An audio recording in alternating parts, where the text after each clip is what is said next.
সবাইকে স্বাগতম জানাচ্ছি টাইপস্ক্রিপ্ট সিরিজের 11 নম্বর ভিডিও টিউটোরিয়ালে। আশা করি আগের 10টি লেকচার ভিডিও টিউটোরিয়াল আপনারা দেখে নিয়েছেন। যদি না দেখে থাকেন অবশ্যই সেই ভিডিওগুলো দেখে নেবেন, তারপর এই ভিডিও টিউটোরিয়ালে মুভ করবেন। এই ভিডিও টিউটোরিয়ালে আমি আপনাদের দেখাবো কিভাবে কাস্টম টাইপ তৈরি করতে হয়, অর্থাৎ নিজের মতো টাইপ তৈরি করে সেটাকে ব্যবহার করতে হয়। তো গত লেকচার ভিডিও টিউটোরিয়ালে যেই জায়গায় ছিলাম সেই জায়গায় আবার চলে যাব। গত লেকচার ভিডিও টিউটোরিয়ালে আমি আপনাদের অবজেক্ট টাইপের ব্যবহার দেখিয়েছিলাম, তো সেই কোডটাকে আমি ব্যবহার করব। সেই জন্য অবজেক্ট টাইপের যে ফাইল রয়েছে সেই ফাইলে চলে আসলাম। এখান থেকে পুরো অংশটাকে আমি কপি করে নিলাম Ctrl+C চেপে। তারপর যে কাজটা করব, আমি এই যে ইউজার ডিফাইন টাইপ ফোল্ডারের মধ্যে আপনারা যে ফোল্ডারে কাজ করছেন সেই ফোল্ডারে নতুন একটি ফাইল তৈরি করে নেবেন। আমি এখানে তৈরি করে নিচ্ছি। আমি এটার নাম দিচ্ছি কাস্টম টাইপ। ওকে, কাস্টম type.ts। পারফেক্ট। দেন এইখানে যা যা কপি করে নিয়ে এসেছিলাম সব কিছু আমি পেস্ট করে দিচ্ছি, এবং সেই সাথে এই জায়গায় আমি এটা Ctrl+C চেপে এটাকে ক্যান্সেল করে দিচ্ছি। এইদিকে দেখতে পাচ্ছেন আমি ইউজার ডিফাইন টাইপ ফোল্ডারে রয়েছি, ইউজার ডিফাইন টাইপ ফোল্ডারে রয়েছি, অর্থাৎ যেই ফোল্ডারে আমি কাজ করছি। আপনারা যেই ফোল্ডারে কাজ করছেন মেক শিওর যে দুইটা জায়গায় সেই ফোল্ডারে আপনারা রয়েছেন। ওকে, তো এখান থেকে যে কাজ করব, আমি এখানে এই ফোল্ডারটা সরিয়ে নিচ্ছি। আমি অনেক কিছু সরিয়ে নেব, এখান থেকে লক্ষ্য রাখবেন ইউজার্স রয়েছে, ইউজার্স এরে রয়েছে। পারফেক্ট, এটা থাক, সমস্যা নেই। দেন আমি এদিকে এগুলো সরিয়ে নিচ্ছি, এতে করে আপনাদের দেখতে সুবিধা হবে। ওকে ফাইন, কী রয়েছে লক্ষ্য রাখবেন। এটা গত লেকচার ভিডিও টিউটোরিয়ালের কোড। ইউজার্স নামে এখানে আমাদের একটি অবজেক্ট এরে রয়েছে। দেন আমরা তাকে ইনিশিয়ালাইজ করেছিলাম ইউজার 1, দেন ইউজার 2 দেখতে পাচ্ছি। ইউজার 1কে এখানে পুশ করেছি, দেন আমি এখানে ইউজার 2টাকে পুশ করেছি। তো যেমনটা বলেছিলাম, এখন যদি এখানে মাল্টিপল ইউজার হয়, সাপোজ আমি আরেকটা ইউজার নিচ্ছি, সো ইউজার 3 নামে নিচ্ছি। ওকে, সো ইউজার 3 দিচ্ছি এখানে। দেন তার জন্য আমি এখানে কিছু ভ্যালু দিয়ে দিচ্ছি ইউজার 3, এবং এইখানে ইউজার 3 কিছু জিনিস এখানে চেঞ্জ করে নিয়েছি। এখানে দিয়ে দিচ্ছি সাপোজ লাকি, অ্যান্ড এইখানে আইডি হিসেবে দিয়ে দিচ্ছি 103।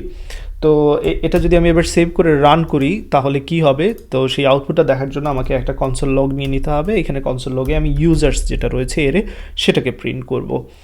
তো প্রথমেই যেটা করতে হবে, কম্পাইল করতে হবে। কম্পাইল কীভাবে করতে হয় সেটা অলরেডি আপনারা জানেন। টিএসসি লিখে ফাইলের নামটা দিতে হবে। ফাইলের নাম হচ্ছে কাস্টম type.ts। দেন এখানে হাইফেন দিয়ে ওয়াচ দিতে হবে। সো ওয়াচ দিয়ে দিলাম, এটা কম্পাইল হবে। দেন যদি কম্পাইল হয়, আমি এখানে দেখাচ্ছি আপনাদের, এরকম কাস্টম type.js নামে ফাইল তৈরি হয়ে যাবে, যেমনটা আমার এখানে হয়েছে। তো এবার আমরা চাইলে সেই ফাইলটাকে রান করতে পারবো। সেই জন্য নোড দেন কাস্টম type.js ফাইলটাকে রান করব, এবং সব কিছু ঠিকঠাক থাকলে এরকম আউটপুট আপনারা দেখতে পাবেন। এই যে দেখতে পাচ্ছেন 3টি অবজেক্ট একটি এর মধ্যে রয়েছে, যেটা এখানে প্রিন্ট করে দেখাচ্ছে। ফাইন, এতটুকু নিশ্চয়ই আমরা আগেও করেছি, এটা নতুন কোনো কিছু নয়। বাট যেমনটা বলেছিলাম যে এই যে প্রত্যেকবারে এখানে আমাকে টাইপগুলো বলে দিতে হচ্ছে যে ইউজার 1-এর টাইপ হবে অবজেক্ট, এবং সেই অবজেক্টের মধ্যে থাকবে কি ইউজার নেম, দেন তার কি হবে টাইপ সেটাও বলে দিয়েছি। সো প্রত্যেকটা এই যে সিমিলার টাইপ অফ জিনিস দেখতে পাচ্ছেন। তো এই জিনিসগুলোকে চাইলে আমরা আমাদের একটা কাস্টম টাইপের মধ্যে রেখে দেন ইউজ করতে পারি। তো সেটা কিভাবে, চলুন আমরা সেটা দেখে নেই। প্রথমে যে কাজটা করতে পারি, আমি এখানে টাইপ তৈরি করব। সেই জন্য আমাকে যে কিওয়ার্ডটা ব্যবহার করতে হবে সেটা হচ্ছে টাইপ। তো আমি সেই টাইপের নাম দিচ্ছি ইউজার, আপনারা যে কোনো কিছু দিতে পারেন। দেন সমান চিহ্ন দিয়ে আমাকে সেই টাইপটা তৈরি করতে হবে। তো আমি যে কাজটা করব, যে এই যে এতটুকু অংশ যেটা রয়েছে, এক্স্যাক্টলি এতটুকু অংশ আমি নিয়ে যাচ্ছি। ওকে, এখান থেকে কেটে নিয়ে গেলাম। তো এই জায়গায় আমি এখানে পেস্ট করে দিলাম। তাহলে কি হলো, আমি একটা টাইপ তৈরি করেছি, সেই টাইপের নাম হচ্ছে ইউজার। সেই টাইপে কি থাকবে, ইউজার নেম থাকবে, সেই ইউজার নেমের টাইপ কি হবে স্ট্রিং, ইউজার আইডি থাকবে, এবং তার এইখানে টাইপটা বলে দিয়েছি সেটা হবে নাম্বার।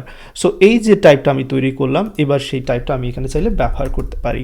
দ্যাটস ইট, কাজ অনেক সিম্পল হয়ে গেল। এবার এই ইউজারটাকে মাল্টিপল টাইম ইউজ করতে পারি। এখান থেকে এটা সরিয়ে আমি এখানে জাস্ট ইউজার দিয়ে দিতে পারি। ফাইন, এক্স্যাক্টলি সেম কাজ এইখানেও করতে পারি।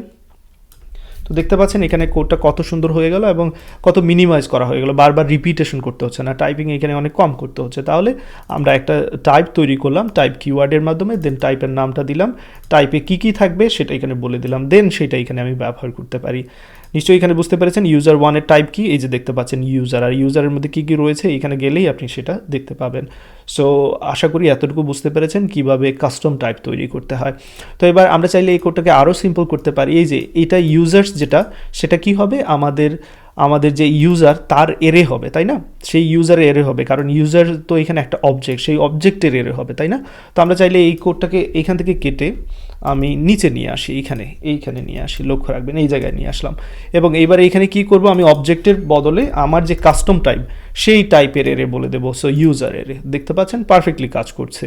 তো এই ইউজার এরের মধ্যে কী কী থাকবে, এই যে দেখতে পাচ্ছেন টাইপ হচ্ছে কি ইউজার নেম থাকবে, ইউজার আইডি থাকবে। সো এই অবজেক্টের এরে এখানে বোঝা যাচ্ছে খুব সহজেই। তো এবার যদি আমি এটাকে রান করি এক্স্যাক্টলি সেম কাজ করবে। আমি আপনাদের দেখাচ্ছি এই যে এখানে নোড কাস্টম টাইপ ডট জেএসকে রান করছি, পারফেক্টলি কাজ করছে, রাইট। তো আমি এখানে আরেকটা এক্সাম্পল দেখাতে চাই। আমি নিচের দিকে চলে আসি, এখানে সবার শেষে চলে আসি এবং এটা কনসোল লগটাকে আমি এখানে কমেন্ট করে দিচ্ছি, এই কনসোল লগের কোনো দরকার নেই।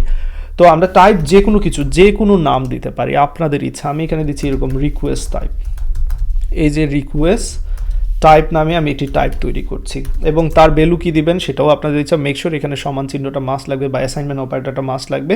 তো ভ্যালু হিসেবে আমি এরকম দিচ্ছি সাপোজ গেট, এবং এখানে ভ্যালু হিসেবে সাপোজ আরেকটা ভ্যালু দিচ্ছি ইউনিয়নের মাধ্যমে সাপোজ পোস্ট দিচ্ছি। তো এই যে আমি টাইপটা তৈরি করলাম সেই টাইপের দুইটা ভ্যালু দিলাম, একটা হচ্ছে গেট এবং অন্যটা হচ্ছে পোস্ট। সো এখানে লক্ষ্য রাখবেন এই দুইটা আমরা ভ্যালু হিসেবে অ্যাসাইন করলাম টাইপের জন্য।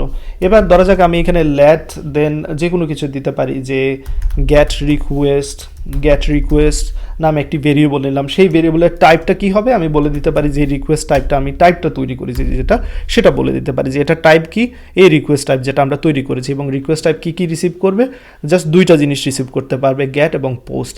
তো এবার আপনার লক্ষ্য রাখেন এখানে আমি যদি এরকম করি যে গেট রিকোয়েস্ট, যে ভেরিয়েবলটা এখানে আমি তৈরি করেছি সেই ভেরিয়েবলের টাইপটা কি দিয়েছি, রিকোয়েস্ট টাইপ, আর এই রিকোয়েস্ট টাইপটা কি, কাস্টম টাইপ, যেটার ভ্যালু আমরা অ্যাসাইন করে দিয়েছি। তো এবার এই গেট রিকোয়েস্ট সমান আমি চাইলে যে কোনো কিছু কিন্তু দিতে পারবো না, জাস্ট দুইটা ভ্যালু দিতে পারবো, সেটা এখানে অটোমেটিকলি দেখাচ্ছে। এই যে টাইপস্ক্রিপ্টের মজাটা নিশ্চয়ই এখানে বুঝতে পারছেন। তো এরকম অটোমেটিক এবং এক্সাক্ট ভ্যালু আমাদের কেন দরকার, আমরা অনেক সময় বড় প্রোগ্রাম করে থাকি যেখানে হয়তো বা আমাদের বারবার পিছন দিকে যাওয়া এবং চেক করা হয়তো পসিবল হবে না। এরকম হতে পারে অনেক সময় আপনি টাইপিং মিস্টেক করেছেন, স্মল লেটার গেট দিয়ে দিয়েছেন, যদিও ক্যাপিটাল লেটার দেওয়ার কথা ছিল, সাথে সাথে এরর চলে আসবে। তো এই যে এরর হ্যান্ডেলিংটা খুব ইজিলি করা হয়ে যাচ্ছে এখানে, আদারওয়াইজ আপনাকে খুঁজতে খুঁজতে অনেক সময় লেগে যাবে। ধরা যাক 1000-2000 লাইনের কোড আছে, আপনি খুঁজেই বের করতে পারবেন না কোন জায়গায় অনেক সময় লাগবে, সেটা হচ্ছে মেইন ফ্যাক্ট। ওকে, বাট আমরা যদি এরকম দেই গেট, তাহলে কিন্তু এখানে কোনো প্রবলেম হচ্ছে না। নিশ্চয়ই এটাও এখান থেকে বুঝতে পেরেছেন, রাইট। তো আমরা চাইলে এক্স্যাক্টলি সেম কাজ ফাংশনের ক্ষেত্রেও ব্যবহার করতে পারি। আমরা চাইলে এই যে আমি এখানে একটা ফাংশন তৈরি করে নিচ্ছি, ফাংশনের এই যে ফাংশনটা তৈরি করে নিলাম, ফাংশনের যে কোনো একটা নাম দিয়ে দিচ্ছি, যে রিকোয়েস্ট হ্যান্ডলার ফাংশনের নাম দিচ্ছি, এবং সেই ফাংশনে কি রিসিভ করব সেটা এখানে বলে দেবো। ডেফিনেটলি ফাংশনে আমি রিসিভ করব রিকোয়েস্ট টাইপ। ওকে, রিকোয়েস্ট টাইপ নামে একটি প্যারামিটার রিসিভ করব। তো এই রিকোয়েস্ট টাইপের টাইপটা কি হবে সেটা এই যে আমি যে টাইপটা তৈরি করেছি সেই টাইপটা এখানে বলে দেবো। এই যে রিকোয়েস্ট টাইপ যেটা তৈরি করেছিলাম এটাকে এখানে বলে দিচ্ছি, দ্যাটস ইট। তো এবার যে কোনো প্যারামিটারের ভ্যালু আসুক না কেন, এই রিকোয়েস্ট টাইপের যে ভ্যালুটা আসুক না কেন সেটা আইদার গেট অথবা পোস্ট হতে হবে, আদারওয়াইজ কিন্তু এরর দেখাবে। সেটা কীভাবে আমি দেখাচ্ছি, তার আগে এখানে একটা কনসোল লগ দিয়ে আমি রিকোয়েস্ট টাইপ প্যারামিটারকে প্রিন্ট করার জন্য রেডি করে দিচ্ছি রিকোয়েস্ট টাইপ। Okay fine. তো চলুন এবার এই রিকোয়েস্ট হ্যান্ডেলারকে আমরা অ্যাক্সেস করি। রিকোয়েস্ট হ্যান্ডেলারকে অ্যাক্সেস করার জন্য তাকে কল করতে হবে রিকোয়েস্ট হ্যান্ডেলার, তার মধ্যে ভ্যালু হিসেবে কী কী দিতে পারবেন লক্ষ্য রাখবেন। এই যে এখানে কিন্তু দেখাচ্ছে দেখুন যে রিকোয়েস্ট টাইপ হ্যান্ডেলারের ভ্যালু হিসেবে আমরা দিতে পারবো রিকোয়েস্ট টাইপ। এই যে রিকোয়েস্ট টাইপের মধ্যে কী কী রয়েছে, গেট এবং পোস্ট। তো এইখানে যদি আপনি যদি মিস্টেকও করেন এই যে অটোমেটিক্যালি এখানে চলে আসবে, কোনো কিছু মিস্টেক করার সুযোগই নেই।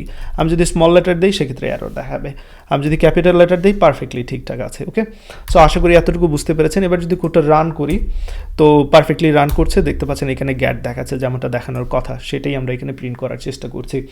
তো এই জন্য আসলে আপনাদের এখানে বোঝার দরকার কীভাবে কাস্টম টাইপ তৈরি করতে হয়, কারণ আপনাদের প্রোগ্রামে অনেকবার কাস্টম টাইপ ব্যবহার করা লাগবে এবং এটা খুবই একটা ইম্পর্টেন্ট জিনিস। তো ভিডিওটা প্রয়োজন হলে 2-3 বার দেখে, প্রয়োজন হলে কোথাও যদি আরেকটু পড়ার প্রয়োজন হয় যে কোনো ডকুমেন্টেশন থেকে পড়ে নিতে পারেন। এই ভিডিও টিউটোরিয়াল এতটুকু থাকবে, প্র্যাকটিস বেশি করে করতে থাকুন এবং জানাবেন এই সিরিজটা কেমন লাগছে। সো প্রত্যেকটা সিরিজ তৈরি করার সময় অনেক শ্রম দিতে হয়, অনেক সময় লাগে এবং একটা ভিডিও তৈরি করার আগে আসলে আপনাকে প্ল্যান করতে হবে যে দেন কী আপনি বোঝাবেন, সেইটার জন্য কি পদ্ধতি অবলম্বন করবেন, কোন লাইনের পরে কোন লাইন বোঝালে অনেক ইজি হবে, এইগুলোর জন্য আবার চিন্তা করার জন্য সময় দিতে হবে। দেন ভিডিওটা তৈরি করার সময় লাগবে, ভিডিও তৈরি করার পর এডিটিংয়ের সময় লাগবে, আপলোডিং করতে হবে, ডেসক্রিপশন বসাতে হবে। আসলে একটা ভিডিও তৈরির পিছনে অনেক কাজ থাকে।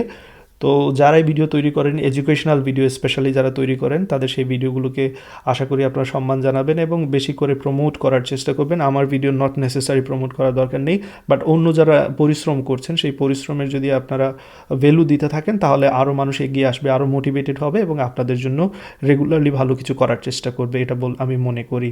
তো সবাই ভালো থাকবেন, সুস্থ থাকবেন এবং আমার জন্য দোয়া রাখবেন। আল্লাহ হাফিজ।